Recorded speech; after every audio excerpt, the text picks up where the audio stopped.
Shift work can take years off your life. And if you've ever dragged yourself through a night shift, living off coffee and snacks, you already know how much it hurts your energy, recovery, diet, and even your fitness goals.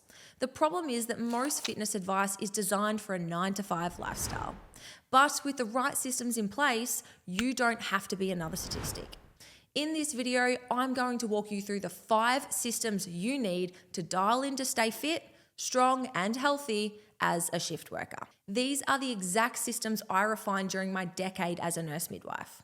In that time, I earned my Bikini Pro card and coached thousands of women through the same challenges. But I wasn't always consistent. I struggled for years trying to balance night shifts with my health until I discovered what really works. So let's dive in. Number 1, meal timing. Now, meal timing really doesn't matter for most people, but if you're a shift worker, it's almost crucial. The main reason for this is because shift work really does disrupt your circadian rhythm, which is your body's internal 24-hour clock. Now, obviously, as a shift worker, you don't really get to control when you wake up or when you go to bed. But one way that you can somewhat control this circadian rhythm is making sure that you're anchoring to meal times and using that as an internal gauge to tell your body when you're awake, when you need energy, and when you're moving throughout the day. What you will notice is your circadian rhythm really does control when you're hungry. And the reason for this is because our circadian rhythm influences all of the hormones inside our body. And especially 2 hormones in particular, ghrelin and leptin, they control when we're hungry. And if you're a shift worker, you'll probably notice how dysregulated your appetite is on night duty. Trust me, I've been there. You want to eat everything and you only want sugar, you want salt, and you want to just really lean into those cravings. Now, this is honestly why so many people struggle with snacking and weight gain, because on those night shifts, not only does everyone bring in the worst snacks possible, but you really are craving a lot of those foods. You don't want to sit down and eat a steak, but you probably should. One helpful strategy for this is making sure you're really clear on when your meal times are for each individual shift. For example, when it comes to night shift, which is probably the biggest struggle for everyone, I would usually aim to have a big dinner at about 9:30 p.m. This really did help to set the tone for the shift ahead, and it meant as well that I had a lot of energy on board. It also meant that I had less cravings in those early hours of the morning.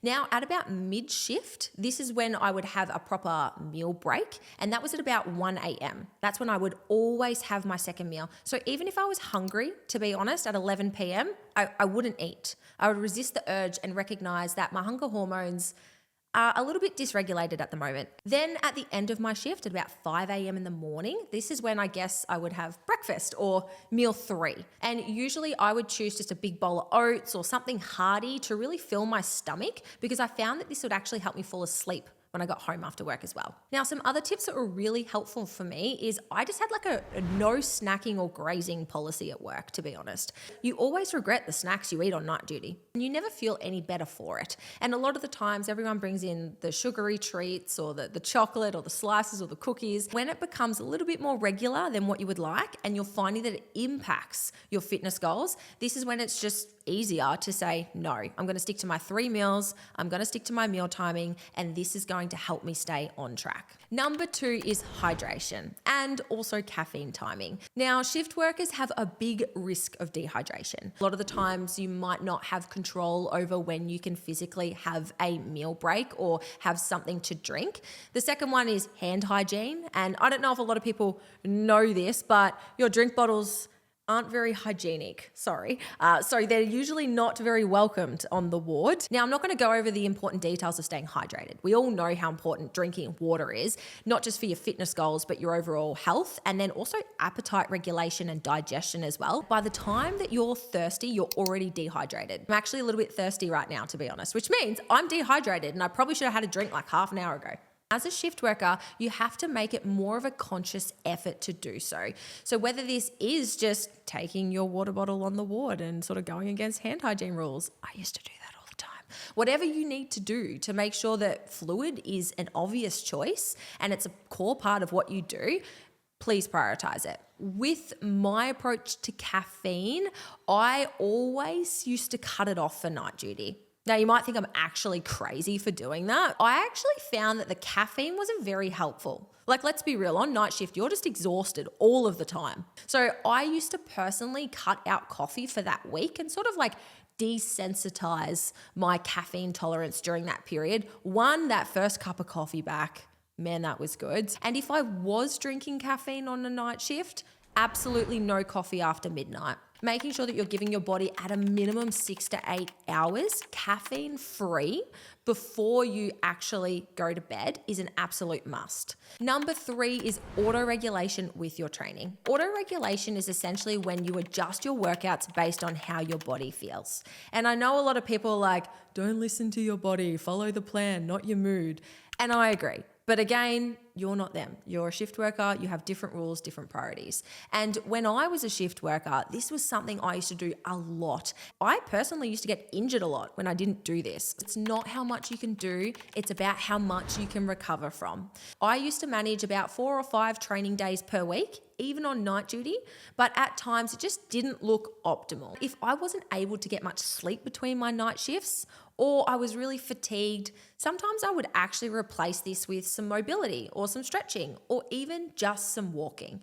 It's not about pushing through all of the time. It really is about working through that all or nothing thinking. And I say this a lot to our clients who are also shift workers. This is your life. This is what you chose. This is your occupation. We have to find a way that you can be consistent even throughout shift work, even when you're exhausted. It's just going to look different. When working a morning shift, for example, I would always go after work at about 4 p.m.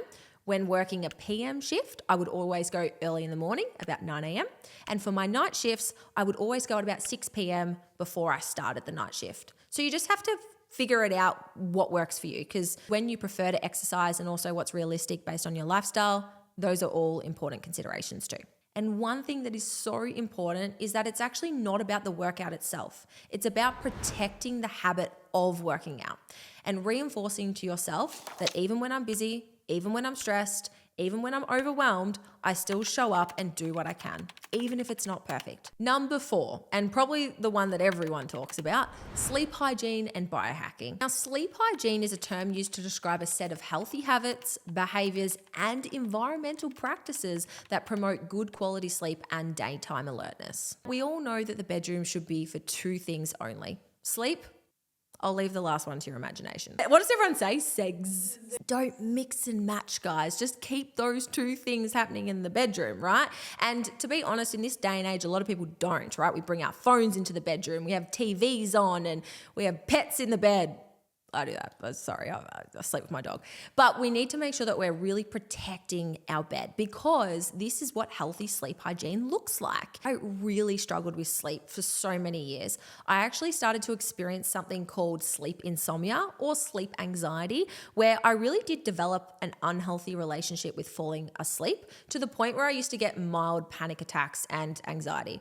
When seeking out medical support from a professional, I was given anti-anxiety medication and sleeping pills, and that absolutely did not help. That was actually the complete opposite. So really learning about sleep hygiene and how to biohack yourself as a shift worker is fundamental, because you are going to run into different challenges than someone who's just working a 9 to 5. Now, let's cover off some of the most common questions just really quickly.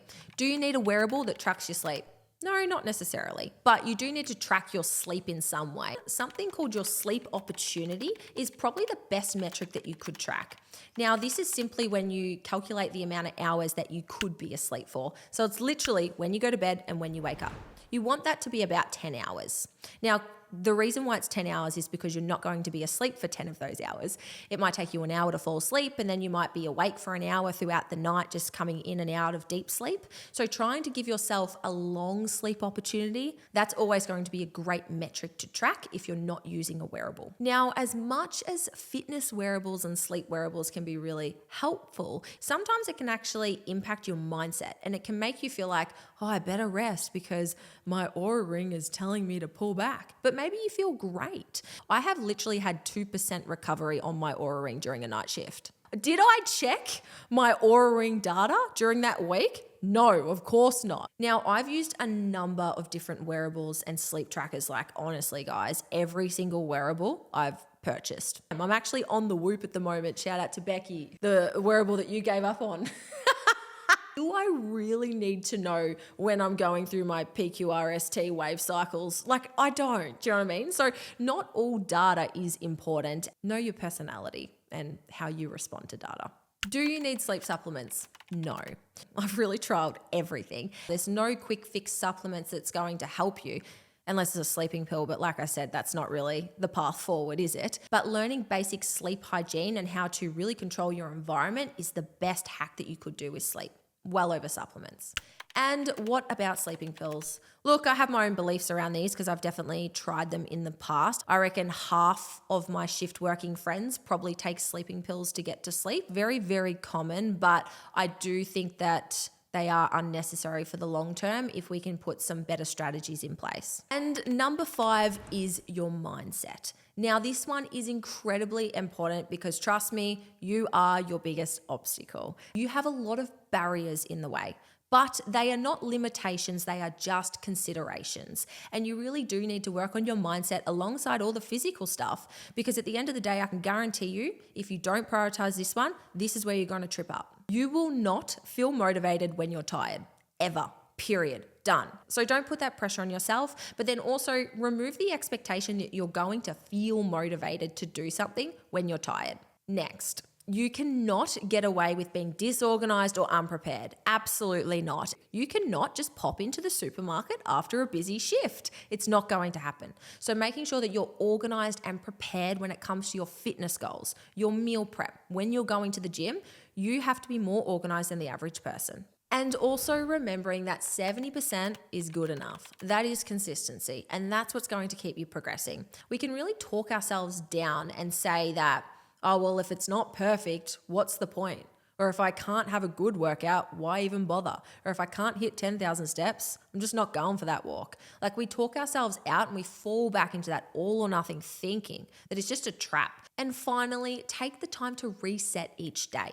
It might not be perfect and you might feel like you're starting over again every day with a change in schedule or a change in shift. But having that reset mentality and making sure that you're starting the day fresh in whatever way possible is going to help you move forward. So those are my 5 systems to help you stay fit while working shifts. Let me know in the comments what you're going to implement from this video. And if you're ready to take things just a step further and actually build true self-discipline to stay consistent, watch this video right here.